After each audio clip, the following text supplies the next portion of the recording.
De aquí en más y en los siguientes 30 minutos, Más que Vencedores. Más que Vencedores. Una palabra de fe que transformará tu vida. Más que Vencedores. De domingos a viernes a las 9 de la mañana. En la 1450 AM. Radio América.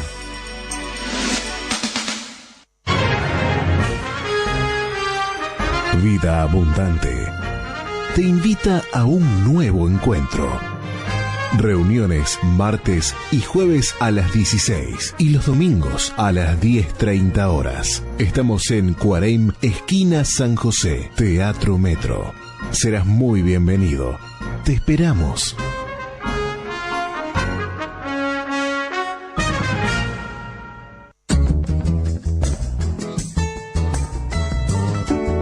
Estás escuchando Más que Vencedores por la 1450 AM. Mire qué manera de inaugurar en su tierra un ministerio. ¿Qué forma?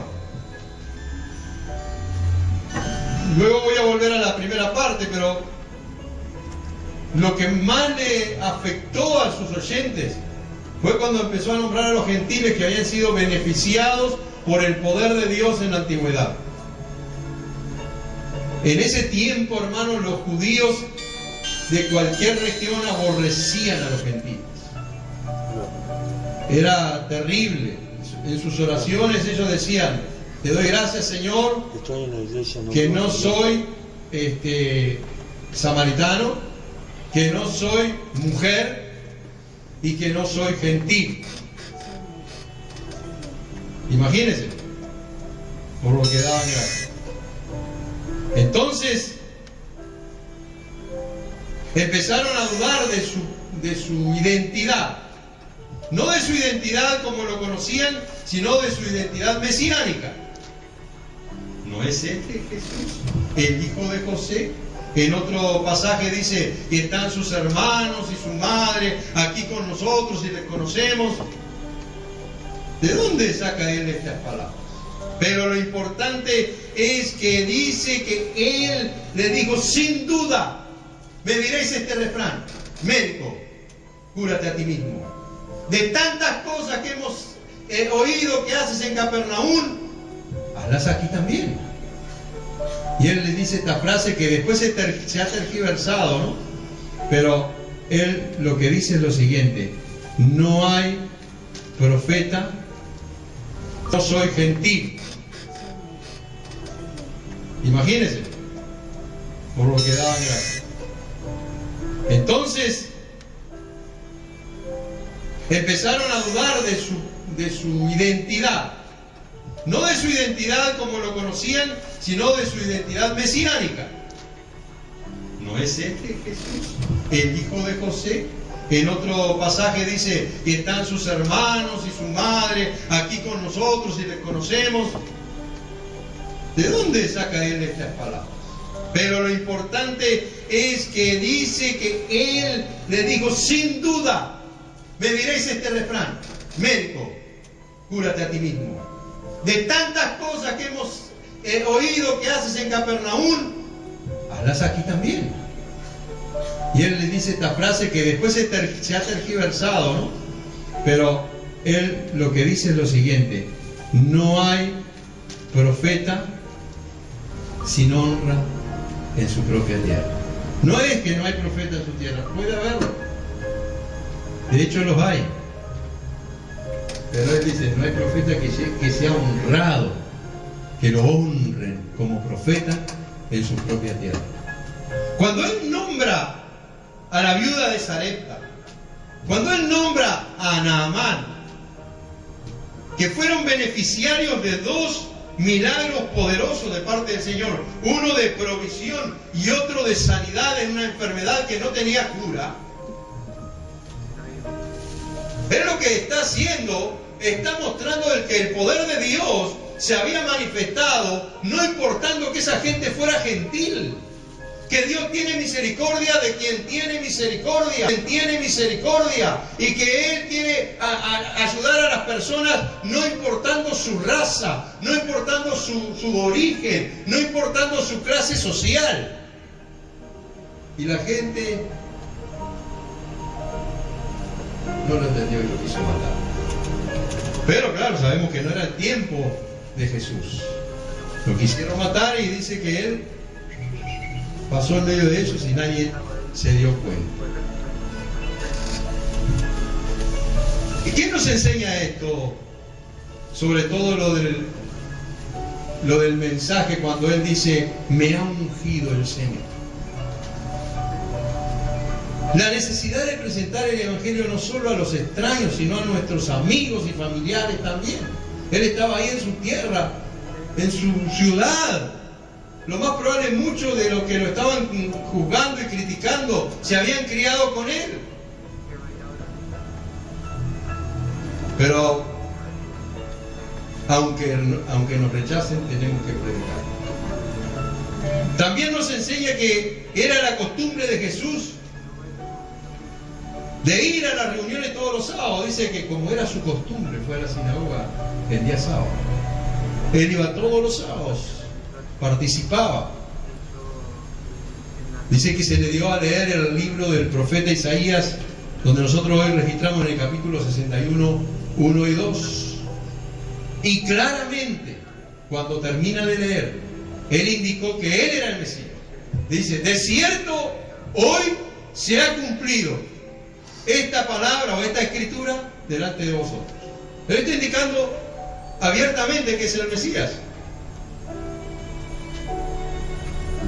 Él estaba cumpliendo con esta profecía en su propia persona.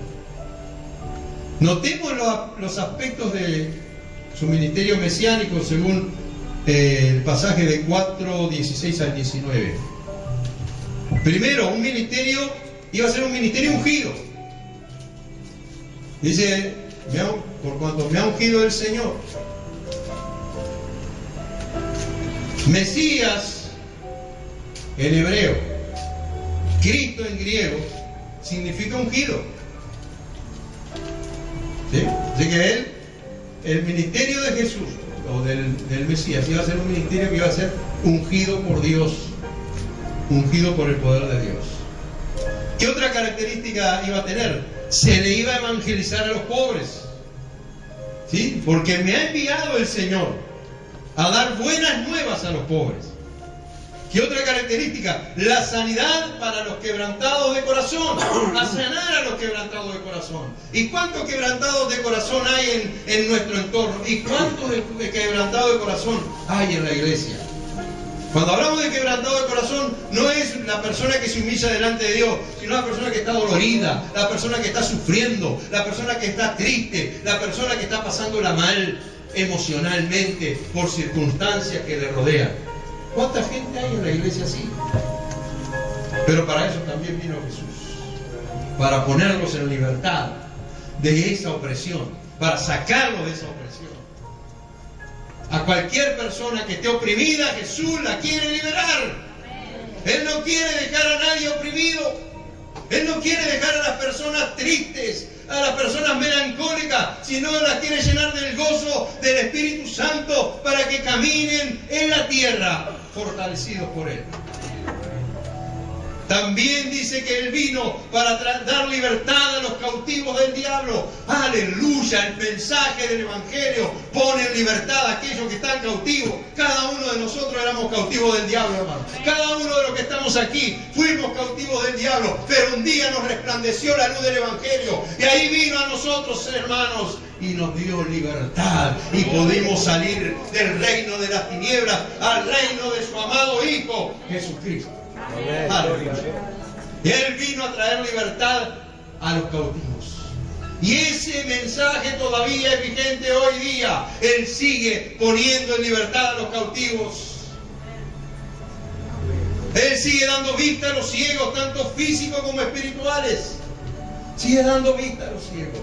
Sigue abriendo los ojos, principalmente los ojos espirituales, pero también sana físicamente la ceguera.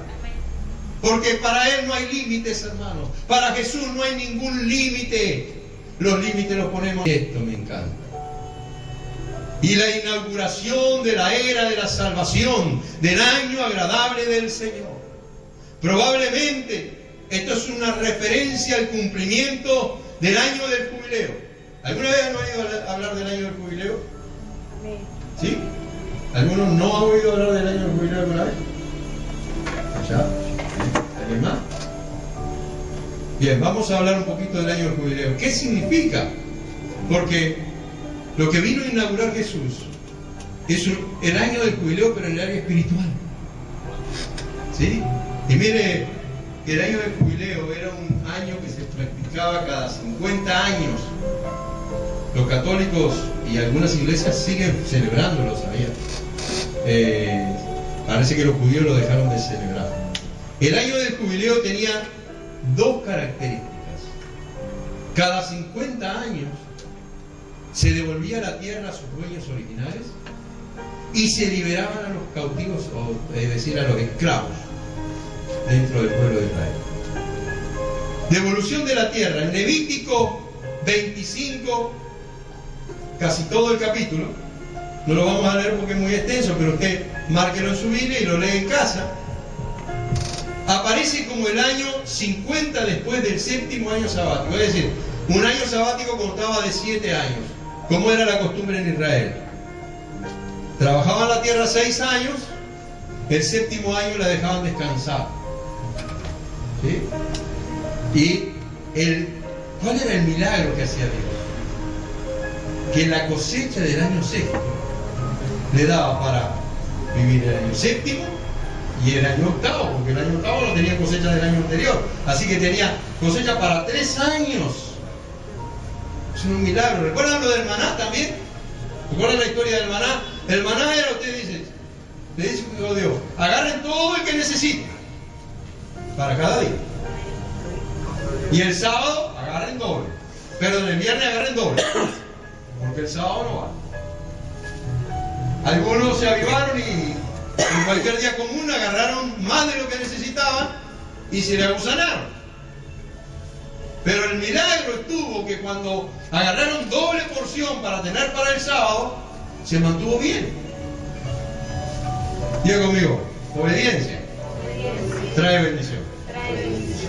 Y en el caso de las cosechas ahí, la cosecha del año sexto, producía para 3 años. Entonces, se contaban 7 periodos de 7 años y da 49 años, ¿no? 7 por 7, 49. Y al siguiente año, que es el año 50, se declaraba año de jubileo. El año de jubileo todos los judíos lo esperaban. O la mayoría de los judíos lo esperaban. El versículo 10 del capítulo 25 presenta los conceptos gemelos que son fundamentales a toda la institución, es decir, la libertad y el regreso. Quienes habían incurrido en deudas, mire, usted tenía un territorio, un terreno, y se había endeudado. Llegaba el año 50 y le tenía que devolver su terreno. Llegaba el año 50 y el terreno volvía a la familia. Quedaban libres de lo que aún quedaba de pagar y de cualquier responsabilidad que su deuda hubiera demandado. De esta manera ellos podían regresar a tomar posesión a cualquier terreno que la familia hubiera sido forzada a entregar a un acreedor como garantía sobre cualquier préstamo. Por lo tanto, la ley tenía el efecto de reunir a la familia en la tierra de sus antecesores, no más allá de una generación después de que habían incurrido en las deudas originales. Esto que también que buscaba, capaz que lo hablemos más adelante, pero buscaba que unos pocos no se enriquecieran y la gran mayoría estuvieran endeudados perpetuamente. Entonces, por ejemplo, si usted se había endeudado, pues había vendido un terreno y ya del jubileo anterior habían pasado 20 años, usted no está vendiendo el terreno, usted está vendiendo 30 cosechas. El producto de lo que vende son las cosechas, porque el terreno va a volver a usted. Entonces, le dice al que le va a comprar, dice, bueno, mira, a mí me produjo tanto cada año, así que te quedan 30 años, multiplicarlo por 30 y me das eso.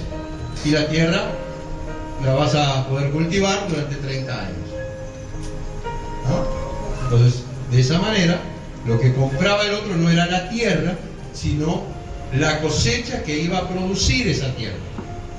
Cuando llegaba el año 50, esa familia estaba segura, sus descendientes estaban seguros de que su tierra iba a volver y ellos podían empezar de nuevo. Qué interesante cómo Dios piensa las cosas, ¿no? Es un cra para mí Dios, porque las piensa de una manera en la cual ahora, claro, muchos siglos después aparecieron los sindicatos y todo eso, ¿vio? Y la acumulación de la riqueza, pero Dios ya lo había pensado mucho antes, en la justicia social, en la equidad. Pero también estaba la libertad de la esclavitud. Supongamos que usted había vendido ya todos los terrenos que quería, no le quedaba más nada para vender y estaba endeudado y tenía que pagar alguna otra cosa, y lo que hacía se vendía usted y vendía a su familia como esclavo, siempre, oiga, siempre dentro del pueblo de Israel. Si por alguna razón se hacía con un extranjero, la nación, los vecinos tenían que velar que ese extranjero cumpliera como que fuera un judío más. Así que se vendían como esclavos y trabajaban los años que quedaban hasta el año del jubileo. Se cumplió el año del jubileo, eran libres. Y entonces cuando Jesús viene y dice a predicar el año agradable del Señor, está colocando en un territorio espiritual el concepto natural del año del jubileo. Pero no, ahora ya no son deudas, hermanos, materiales. Ahora ya no son esclavos personales entre personas, sino que ahora Jesús viene a librarnos de la deuda del pecado. Ahora Jesús viene a traernos libertad de la esclavitud de Satanás. Ahora Jesús viene a anunciar que con su ministerio se inaugura una nueva era, la era de la gracia, donde todo aquel que cree en Él no se perderá, sino que tendrá vida eterna y pasará de muerte a vida. El objetivo principal de la redención entonces era la preservación de la tierra y las personas del clan en vista de que el principal beneficiario del año del jubileo era la familia extendida o la casa del padre. El año del jubileo entonces era un mecanismo para prevenir la acumulación de las tierras en manos de unos pocos o los israelitas más ricos y preservar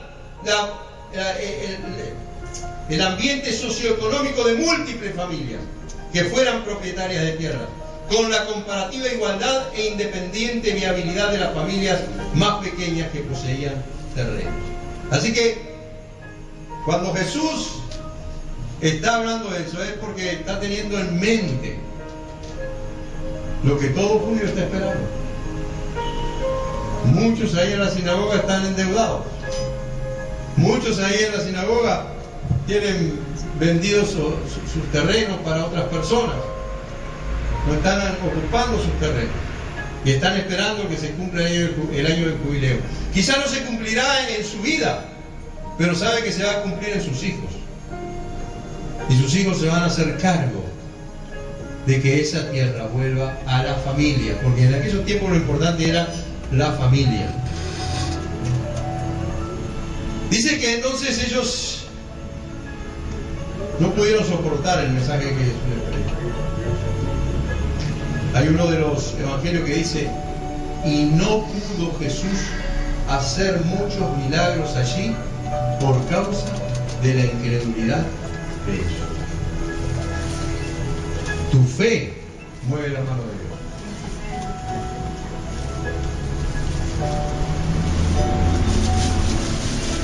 Ahora Jesús se mueve a su ciudad unas clases atrás dijimos, cuando hablamos de su ciudad, ¿de qué ciudad estamos hablando?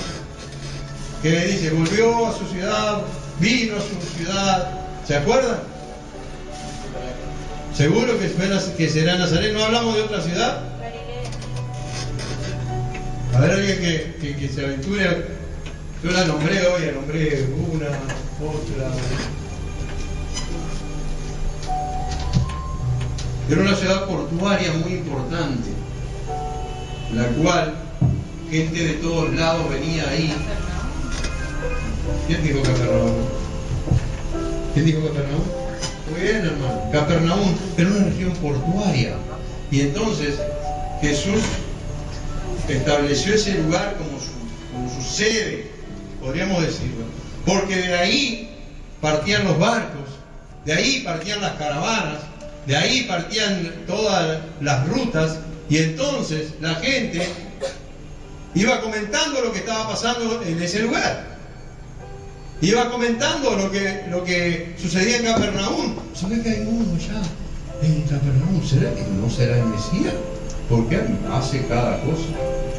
Resucita muertos, libera a los endemoniados, predica con autoridad, no como los fariseos, sino como quien tiene autoridad. ¿Recuerdan esa frase que dice? Porque estaban maravillados porque decían, no predica como los fariseos, sino predica como quien tiene autoridad. Y ese mensaje, ese comentario se iba esparciendo, se expandía por las regiones. En Capernaum, aquí habitó Jesús por un tiempo y otra vez volvió a Capernaum después de una gira de predicación. Comenzó su ministerio público aquí enseñando primero arrepentimiento de pecado. Mateo 4 del 13 al 17. Si alguien lo quiere leer. Mateo 4 del 13 al 17. Él comenzó ahí predicando. Primero arrepentimiento de pecado y que el reino de los cielos se ha acercado. ¿Quién más predicó así? ¿Antes que él? Juan. ¿Quién dijo Juan? ¿Qué Juan? Ah, bueno, muy bien. Juan el Bautista comenzó predicando ese mensaje. ¿Tienen ahí? Bueno, el que tenga se anima a leer.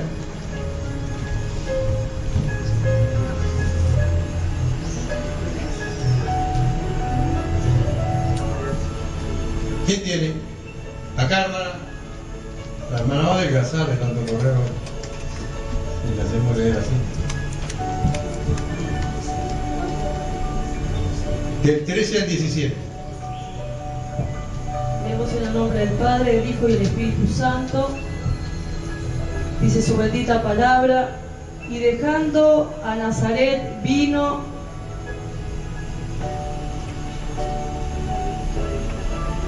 y habitó en Capernaum, ciudad de Maritón, Capernaum, ciudad de marítima en la región de Zabulón y de Neftalí, para que se cumpliese lo dicho por el profeta Isaías cuando dijo: tierra de Zabulón y tierra de Neftalí, camino del mar al otro lado del Jordán, Galilea de los gentiles. El pueblo asentado en tinieblas vio gran luz, y los asentados en región de sombra de muerte, luz resplandeció. Hasta el 17.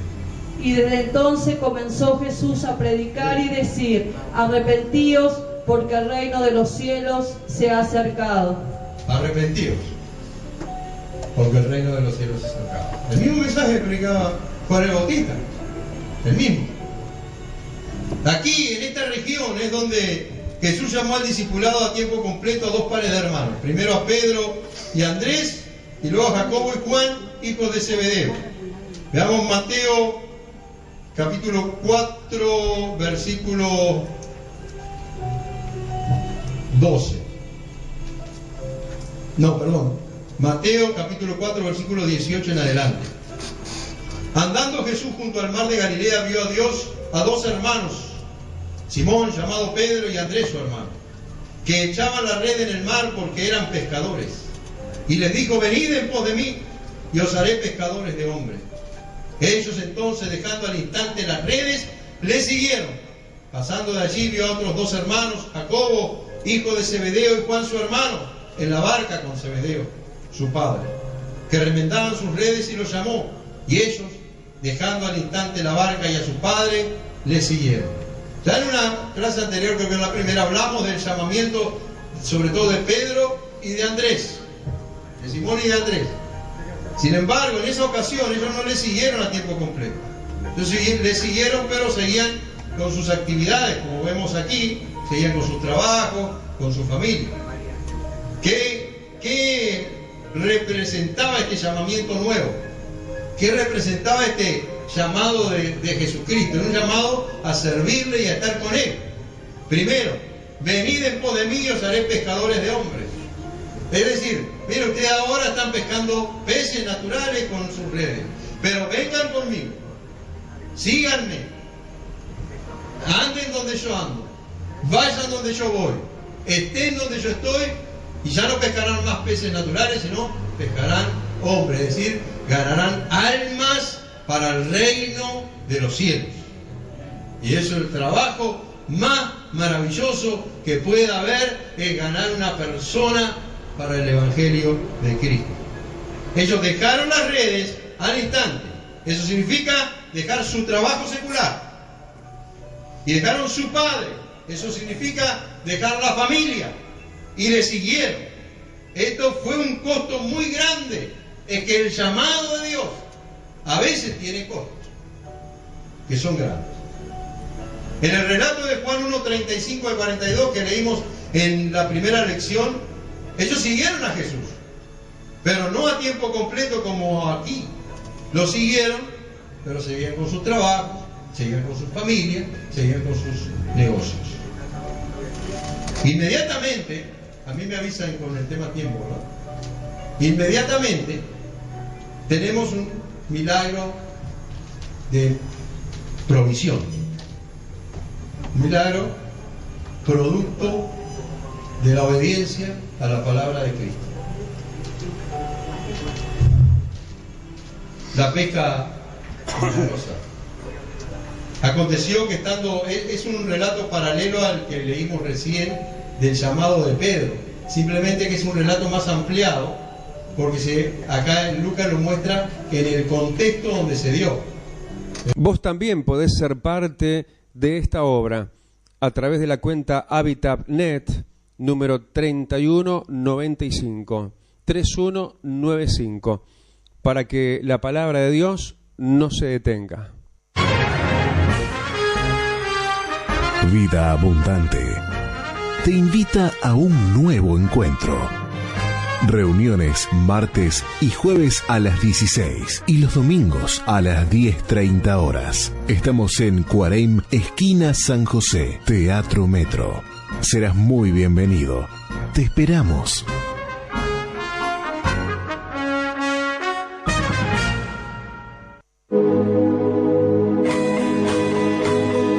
En el barrio Buceo, en Alicante, 1721, esquina Ramón Anador. Tenés una iglesia donde recibir todo lo que tu vida está necesitando de Dios. Domingos, 10:30 horas. Miércoles, 17:30 horas. viernes, 19:30 horas. Sábados, 18 horas. Jóvenes y adolescentes. Teléfono de consejería y oración 2487-3751. En Alicante 1721, esquina Ramón Anador. Te esperamos.